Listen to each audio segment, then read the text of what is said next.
মটর পনির তো আপনারা বিভিন্নভাবেই খেয়েছেন। একবার এইভাবে বানিয়ে দেখুন, অবশ্যই রেসিপিটা আপনাদের ভালো লাগবে।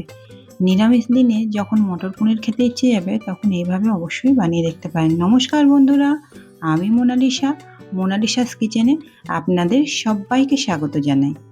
দেখুন, আমি মটরটি প্রায় 7 থেকে 8 ঘন্টা ভিজিয়ে রেখেছিলাম। এটা আপনারা পুরো রাত্রি ভিজিয়ে রাখবেন, তাহলে সেদ্ধ হতে সময় কম নেবে। যদি সময় কম থাকে তো অন্তত 2 ঘন্টা অবশ্যই ভিজিয়ে রাখবেন। এরপরে দেখুন, আমি ভালো করে ধুয়ে সেটাকে কুকারে দিয়েছি। 3 থেকে 4 সিটি দেওয়ার পর সেটাকে নামিয়ে রাখবো। এদিকে মশলা তৈরির জন্য দেখলেন আমি কয়েকটা লঙ্কা, একটা টমেটো আর 1 কুচি আদা দিয়েছি, সেটাকে বেটে নেব। আর অন্য মশলার জন্য আমি 2 চামচ চারমগজ, 1 চামচ পোস্ত এবং 6টি কাজু নিয়েছি। এরপরে দেখুন, আমি কিন্তু কড়াইয়ে তেল গরম করতে দিয়েছি। এদিকে আমি আমার হোমমেড পনির ব্যবহার করছি। যেহেতু এটা ঘরের তৈরি, তাই দেখুন একেবারে ফ্রেশ এবং খুবই সফট হয়েছে। এবার পনিরগুলোকে দেখুন আমি এইভাবে চৌকো চৌকো শেপে একটু বড় বড় আকারে কেটে নেব। যেহেতু হোমমেড, তাই দেখুন খুবই সফট পনিরগুলো। এবার পনিরগুলোকে কেটে নেওয়ার পর আমি এর মধ্যে সামান্য একটু হলুদ এবং সামান্য একটু কাশ্মীরি লঙ্কা গুঁড়ো দিয়ে ভালো করে মিশিয়ে নেব। এতে পনিরটা যখন আমি ফ্রাই করব তখন কিন্তু এটার একটা সুন্দর কালার আসবে। হালকা হাতে এটাকে দেখুন আমি মিশিয়ে নিয়েছি। এরপরে অন্য একটি কড়াইয়ে আমি এখানে ঘি নিয়েছি। পনির ভাজার জন্য আমি এখানে ঘিয়ের ব্যবহার করেছি। আপনারা চাইলে সাদা তেলের ব্যবহারও করতে পারেন, তবে ঘি দিলে টেস্টটা কিন্তু খুবই সুন্দর আসে। যেহেতু নিরামিষ রান্না, তাই ঘি দেওয়ার চেষ্টা করলে দেখবেন স্বাদটা কিন্তু দ্বিগুণ বেড়ে যাবে।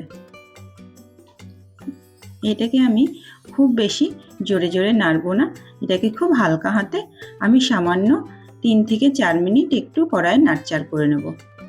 আমাদের পনির ভাজা হয়ে গেছে। এদিকে যে কড়াইয়ের তেলটা আমরা গরম করেছিলাম, সেই তেলটার মধ্যে একটা তেজপাতা এবং সামান্য 1 চামচ জিরে দিয়ে একটু ভাজা ভাজা করে নেব। যখন এটা ভাজা হয়ে আসবে তখন আমি 2টি লবঙ্গ, 1টি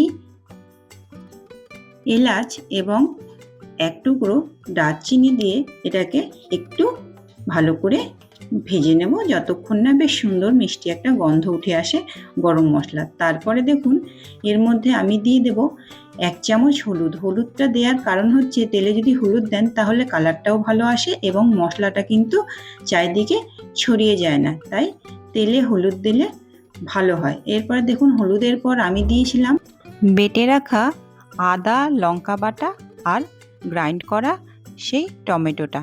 সেটাকে ভালো করে মশলার মধ্যে মিশিয়ে ভালো করে নাড়চাড় করে কিছুক্ষণ ভাজার পর দেখুন যখন তেলটা একটু সেপারেট হয়ে আসবে তখন আমরা একটা বেসিক মশলা, যেটা আমরা ঘরেই ব্যবহার করি, সেটা দিয়েছি। 1 চামচ ধনে গুঁড়ো এবং 1 চামচ জিরে গুঁড়ো, সেটাও এর মধ্যে ভালো করে আমি মিশিয়ে নেব এবং মশলাটাকে ভালো করে ভাজবো। মশলাটা যখন ভাজা ভাজা হয়ে আসবে তখন দেখুন আমি একটা আলুকে ম্যাশ করে রেখেছিলাম, সেই চটকানো আলুটা, সেদ্ধ চটকানো আলুটা আমি এর মধ্যে দিয়ে দেব এবং সেটাকেও আমি মশলায় খুব ভালো করে মিশিয়ে নেব। এটাতে মশলায় একটা থিকনেস আসবে। যেহেতু আমরা পেঁয়াজ রসুন ব্যবহার করছি না, সেহেতু এই আলুটা দিলে মশলার গ্রেভিটা কিন্তু বেশ ঠিক হবে। এরপরে দেখুন এটা আমি যখন ভালো করে ভাজা ভাজা হয়ে যাবে তখন আমরা বেটে রাখা সেই কাজু, চারমগজ এবং পোস্ত বাটাটা দেব। এখানে মশলাতে আলুটা কিন্তু খুব ভালো করে মিশিয়ে ফেলতে হবে। দেখুন আমি কিন্তু খুব ভালো করে মশলাটায় আলুটি ভেজে নিয়েছি।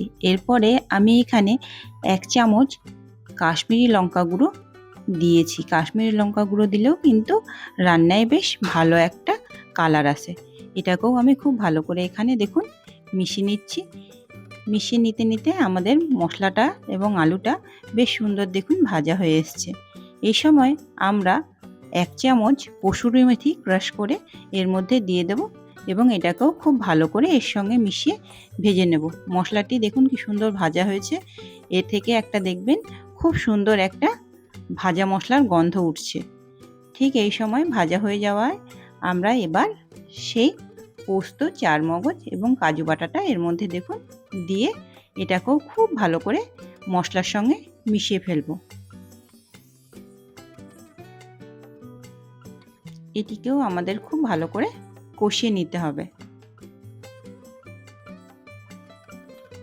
যেহেতু এখানে কাজু বাটা দেয়া আছে, তাই কিন্তু আপনারা কন্টিনিউ এটাকে নাড়চাড় করবেন, না হলে কড়াইয়ের তলাতে মশলা ধরে যেতে পারে। দেখুন মশলা আমাদের বেশ সুন্দর ভাজা হয়ে গেছে।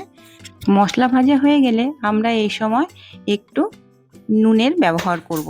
মনে রাখবেন নুন যেহেতু মটর সেদ্ধর সময় দিয়েছিলেন, তাই নুনটির পরিমাণ কিন্তু একটু বুঝে দেবেন। আপনারা আপনাদের স্বাদ অনুসারে নুনটি দেবেন।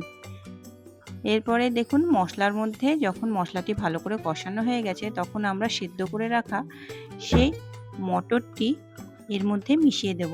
আমরা কিন্তু মটরের জলটি ছেঁকে আলাদা করে নেব না, জল সমেতই আমরা এই মশলার মধ্যে দিয়ে দেব এবং ভালো করে এটা নাড়চাড় করে কিছুক্ষণ ফুটতে দেব।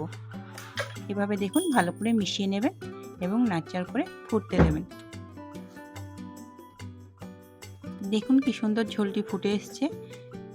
এরপরে কিন্তু আমরা এর মধ্যে পনির অ্যাড করব।